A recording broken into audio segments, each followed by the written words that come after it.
नमस्कार, स्वागत है आप सभी का हमारे चैनल एबी बिहार न्यूज सच की तलाश सच्ची खबर में और मैं आपके साथ हूं नीता सिंह। तो आइए सबसे पहले रुख करते हैं राज्य की खबरों की तरफ। बिहार की राजधानी पटना में कोरोना महामारी के बढ़ते प्रकोप को देखते हुए 14 और प्राइवेट अस्पतालों को जिला प्रशासन ने कोविड-19 संक्रमितों के उपचार हेतु पंजीकृत किया है। इसके पूर्व 33 प्राइवेट अस्पतालों को जिला प्रशासन द्वारा पंजीकृत किया गया था। इस प्रकार से कोरोना संक्रमितों के उपचार हेतु 47 प्राइवेट हॉस्पिटलों को पंजीकृत किया जा चुका है। प्रशासन द्वारा चिन्हित किए गए 14 प्राइवेट हॉस्पिटलों में 199 बेड हैं। इस प्रकार प्राइवेट हॉस्पिटलों में अब कुल 985 बेड हो जाएंगे। बिहार में कोरोना के बढ़ते संक्रमितों की वजह से स्वास्थ्य विभाग ने राज्य के सभी जिला व अनुमंडलीय अस्पतालों में आइसोलेशन वार्ड की सुविधा देने का निर्णय लिया है। बिहार राज्य स्वास्थ्य समिति के कार्यपालक निदेशक मनोज कुमार ने जिला अनुमंडलीय अस्पतालों में आइसोलेशन वार्ड बनाने के लिए सभी जिला के जिलाधिकारी, क्षेत्रीय चिकित्सक पदाधिकारी को सभी आवश्यक कार्यवाही करने के निर्देश दिए हैं तथा सभी जिला और अनुमंडल अस्पतालों में कोरोना संक्रमितों के इलाज हेतु 10 से 30 बेड चिन्हित किए जाएंगे। पटना हाईकोर्ट में अब कोरोना के बढ़ते संक्रमण के चलते 30 अप्रैल तक वर्चुअल सुनवाई करने का फैसला लिया गया। इससे पहले 6 अप्रैल से 17 अप्रैल तक वर्चुअल कोर्ट का नोटिस हाई कोर्ट द्वारा जारी किया गया था, लेकिन अब नए नोटिस में अब केसों का वर्चुअल नोट कोर्ट से 30 अप्रैल तक सुनवाई करने का निर्देश जारी किया गया है। इसके साथ ही कोरोना के कहर के बीच हाई कोर्ट परिसर में प्रवेश करने की अनुमति पर प्रतिबंध लगा दिया गया है।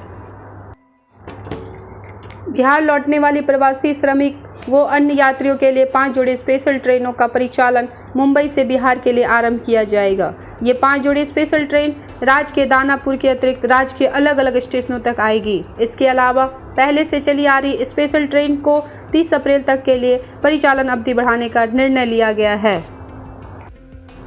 तो अब नजर देश की खबरों की तरफ। भारत में कोरोना महामारी का दूसरी लहर अब तक के सारे रिकॉर्डों को ध्वस्त कर दिया।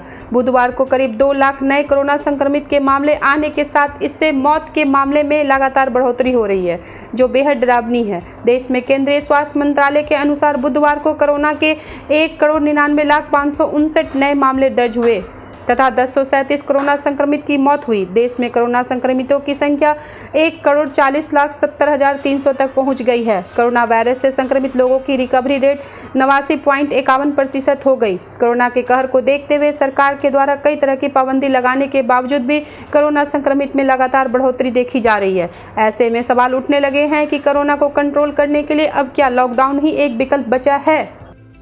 महाराष्ट्र के सीएम उद्धव ठाकरे ने पीएम नरेंद्र मोदी को चिट्ठी लिखकर कोरोना महामारी को प्राकृतिक आपदा घोषित करने का अनुरोध किया है। सीएम ने मंगलवार को संबोधन के दौरान कहा था कि प्राकृतिक आपदा के तौर पर कोरोना महामारी को हमने स्वीकार कर लिया है और पीएम से निवेदन किया गया है कि कोरोना महामारी से पीड़ित लोगों को वैसे मदद दी जानी चाहिए जैसे कि प्राकृतिक आपदा से प्रभावित लोगों को दिया जाता है। महाराष्ट्र सरकार ने 5,476 करोड़ रुपया प्रतिबंध से प्रभावित लोगों को आर्थिक पैकेज के तौर पर देने की घोषणा की है।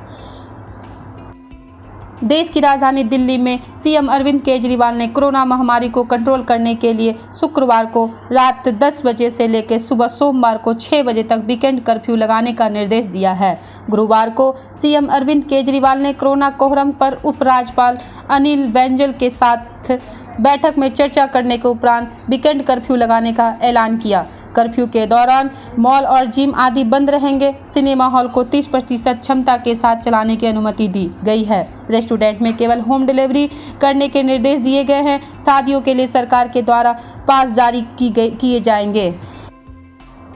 पश्चिम बंगाल में 5वें चरण में 45 सीटों के लिए 17 अप्रैल को विधानसभा चुनाव के लिए हो रहे चुनाव प्रचार बुधवार शाम 6:30 बजे से थम गया।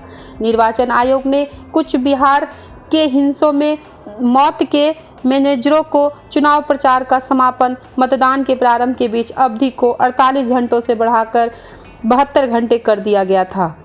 इस 5वें चरण में राज्य के मंत्री वृत्स बसु, सिल्लीगुड़ी के महापौर अशोक भट्टाचार्य और भाजपा के समीक भट्टाचार्य समेत 342 प्रत्याशियों को राजनीतिक तकदीर का फैसला होना है। तो अब नजर विदेश की खबरों की तरफ।